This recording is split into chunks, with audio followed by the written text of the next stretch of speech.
Professional BS programme. ఇది కేవలం degree కాదు, మీ ఫ్యూచర్ కెరీర్ కి డైరెక్ట్ గేట్వే. పూర్తి వివరాలకు వెంటనే స్క్రీన్ పై కనిపిస్తున్న నంబర్స్ కి కాల్ చేయండి.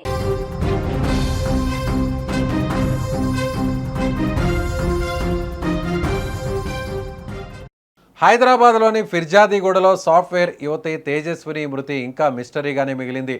అర్ధరాత్రి దాటాక కటిక చీకట్లో రోడ్డుపై అర్ధనగ్నంగా పరిగెత్తుకుంటూ వస్తుంది. ఒంటిపై సరైన దుస్తులు లేవు. ముఖంలో ఏదో తెలియని భయం, ఆందోళన. సరిగ్గా కొద్దిసేపటికే సమీపంలో ఉన్న ఒక ఆలయంలోకి వెళ్తుంది. అక్కడ స్వామివారి విగ్రహంతో పాటు అమ్మవారి చీరను తీసుకుని నేరుగా సమీపంలోని చెరువు వైపు పరిగెత్తుతుంది. ఆ తర్వాత చెరువు నీటిలో విగతజీవిగా తేలింది. అయితే దాదాపు తేజస్విని మృతి చెంది 4 రోజులు గడుస్తున్నా ఇంకా ఈ కేసు మిస్టరీగానే కొనసాగుతుంది. తేజస్విని హైదరాబాద్లో సాఫ్ట్వేర్ ఇంజనీర్గా ఉద్యోగం చేస్తుంది. తల్లితో కలిసి ఫిర్జాదిగూడ పరిధిలోని ఒక అపార్ట్మెంట్లో నివాసం ఉంటుంది. చదువుకున్న పద్ధతైన అమ్మాయిగా ఉద్యోగం చేసుకుంటూ ఇంట్లోనే ఉండే ప్రశాంతమైన జీవితం ఆమెది. కానీ ఒక రాత్రి మాత్రం ఆమె జీవితంలో తీవ్రమైన కలకలాన్ని రేపింది.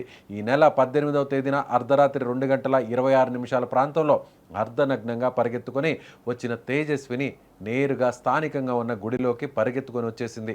అక్కడ ఉన్న అమ్మవారి చీరతో పాటు విగ్రహాన్ని తీసుకొని నేరుగా పరిగెత్తి వెళ్ళి స్థానికంగా ఉన్న చెరువులోకి దూకి బలవన్మరణానికి పాల్పడింది. ఒకవైపు తీవ్రమైన మానసిక ఆందోళన, మరోవైపు భక్తికి సంబంధించి దేవుడి విగ్రహం తీసుకోవడం. అసలు ఆమె మనసులో ఏం ఆలోచనలు సుడిగుండంలా తిరిగాయి? దేవుడి విగ్రహాన్ని ఎందుకు తీసుకెళ్ళింది అనేది ఇప్పటికీ ఒక పెద్ద ప్రశ్నగానే మారింది. ఇది ఇలా ఉంటే ఇంతకు తేజస్విని ఎవరు అనేది తెలుసుకునే ప్రయత్నం చేద్దాం. ఏపీలోని విజయనగరం జిల్లా దేవపల్లికి చెందిన వక్కలగడ్డి ఈశ్వరరావు, అరుణ దంపతుల కుమార్తె తేజస్విని. ఈమె సాఫ్ట్వేర్ ఇంజనీర్గా పనిచేస్తుంది. పని ఒత్తిడి తట్టుకోలేక 6 నెలల క్రితం జాబ్ మానేసి వైజాగ్లోని తల్లిదండ్రుల దగ్గరకు వెళ్ళిపోయింది. 2 నెలల క్రితం తల్లి అరుణతో కలిసి హైదరాబాద్కు వచ్చి ఫిర్జాదిగూడలోని శంకర్ నగర్ కాలనీలో ఓ ఇంట్లో కిరాయికి ఉంటుంది. ఈ క్రమంలో శనివారం అర్ధరాత్రి 2:30 సమయంలో నిద్ర లేచిన తేజస్విని తల్లి ఉండే గది నుంచి బయటకు వచ్చి ఆ తల్లి గదికి తాళం వేసింది. నగ్నంగా వీధుల్లోకి పరిగెత్తుకుంటూ వెళ్ళింది. ఫిర్జాదిగూడలోని చెరువులోకి దూకి ఆత్మహత్య చేసుకుంది. ఇంటి నుంచి నగ్నంగా పరిగెత్తుకుంటూ వెళ్తున్న క్రమంలో దారి మధ్యలో కనిపించిన బేరప్ప గుడి వద్ద ఆగి మొక్కి అక్కడ నుంచి చీర, విగ్రహం తీసుకెళ్లడం గమనార్హం. ఇక శనివారం ఉదయం నిద్రలేచిన తల్లి అరుణ గది బయట తాళం వేసి ఉండడం గుర్తించి గట్టిగా కేకలు వేయడంతో స్థానికులు వచ్చి తలుపు తెరిచారు. ఆ తర్వాత కుమార్తె కోసం వెతగ్గా ఎక్కడా కనిపించలేదు. దీంతో కంగారు పడి చుట్టుపక్కల గాలించగా ఫిర్జాదిగూడ చెరువులో నగ్నంగా శవమై కనిపించింది కుమార్తె. ఈ ఘటన ఇప్పుడు స్థానికంగా కలకలం రేపింది. ఇక తేజస్విని చనిపోవడానికి ముందు ఆ అర్ధరాత్రి అసలు ఏం జరిగిందనే దానికి సంబంధించిన షాకింగ్ దృశ్యాలు స్థానిక సీసీటీవీ కెమెరాల్లో రికార్డయ్యాయి. అర్ధరాత్రి సమయంలో తేజస్విని అర్ధనగ్నంగా నివాస ప్రాంతాల గుండా పరుగులు తీసింది. నన్ను దేవుడు పిలుస్తున్నాడు, నేను వెళ్ళిపోవాలి అంటూ గట్టిగా అరుస్తూ వెళ్ళినట్లు సమాచారం. ఇక సీసీటీవీ ఫుటేజ్ను గమనిస్తే ఆమె నేరుగా స్థానికంగా ఉన్న ఒక గుడి వైపు పరిగెత్తుకుంటూ వెళ్ళింది. ఆ తర్వాత గుడిలోకి ప్రవేశించి అక్కడ ఉన్న విగ్రహాన్ని చేతుల్లోకి తీసుకుంది.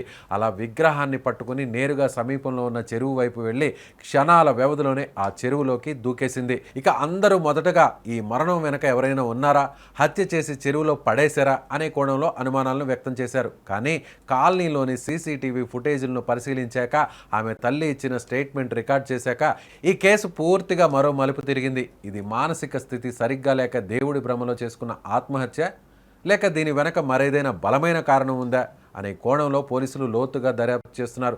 ఫిర్జాదిగూడలో కలకలం రేపిన తేజస్విని కేసు ప్రస్తుతానికి అనేక అనుమానాలకు, చర్చలకు దారితీస్తుంది. పీడకలలు దేవు పిలుస్తున్నాడనే భ్రమల వెనుక అసలు ఏంటనేది పోస్ట్ మార్టం రిపోర్ట్, పోలీసుల పూర్తి విచారణలో తేలాల్సి ఉంది.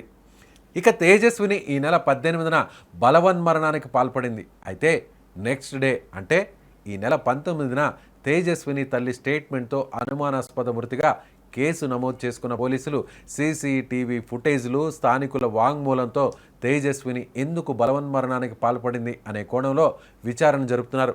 అదే కాకుండా ప్రస్తుతం తల్లితో కలిసి తేజస్విని ఉంటున్న ఇంటికి రోజుకు 3,500 రూపాయల చొప్పున నెలకు దాదాపు 1,00,000 వరకు అద్దె చెల్లిస్తున్నట్లు పోలీసులు గుర్తించారు. అంతేకాకుండా ఆమె ఉంటున్న భవనంలోని పై 2 అంతస్తులను అక్రమంగా ఒక లాడ్జిలా నిర్వహిస్తున్నట్లు గుర్తించారు. దీనికి తేజస్విని మృతికి ఏమైనా సంబంధం ఉందా? అనే కోణంలో కూడా ఇప్పుడు దర్యాప్తు చేస్తున్నారు. ప్రస్తుతానికి ఈ ఘటనను ఆత్మహత్యగా అనుమానిస్తున్నప్పటికీ ఆమె అలా ప్రవర్తించడానికి గల అసలు కారణాలు ఇంకా తెలియరాలేదు. పోలీసులు తేజస్విని తల్లి అరుణను ప్రశ్నించడంతో పాటు ఆమె రాసినట్లుగా భావిస్తున్న డెత్ డిక్లరేషన్, ఇటీవలి ఆర్థిక లావాదేవీలు, సీసీటీవీ ఫుటేజీలను నిశితంగా పరిశీలిస్తున్నారు.